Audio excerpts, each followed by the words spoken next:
پیژنده او بجلی به ټیک ټاک چلیده. نن وګورئ چې څه حالات دي. د نن نه کو 15 شپږ کاله مخکې وګورو 10 کاله مخکې وګورو بالکل دا ګیس هم ټیک و دا بجلی هم ټیک وه او ټول سیستم زموږ د شیرپو دا فیوډر به ولې چلېدو نو. نن ولې څه چلو شو؟ نن پکې بیلونه هم شته، تاسو داخلي هم وکړئ، میټر هم شته او بجلی نشته. په سوات کې د اوبو کسان یوړه نو د خپل هغه پردې راچولو دپاره په دې صوبه کې یو د تجاوزاتو په نوم یو اپریشن شروع کړو چې زموږ د شیرپو ته هم راورسېده.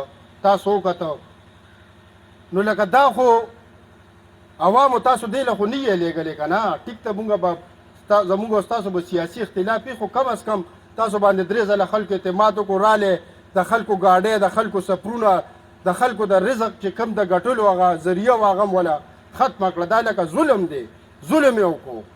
قسم دی وسم په هغه وخت کې نه کېدو خو ستاسو په ډاډ د انتظامیې ته ویم خو د دې نه بعد رالی او دلته نوټس یې بیا ورکړي دي او چاله هم څه نقصان ورکو.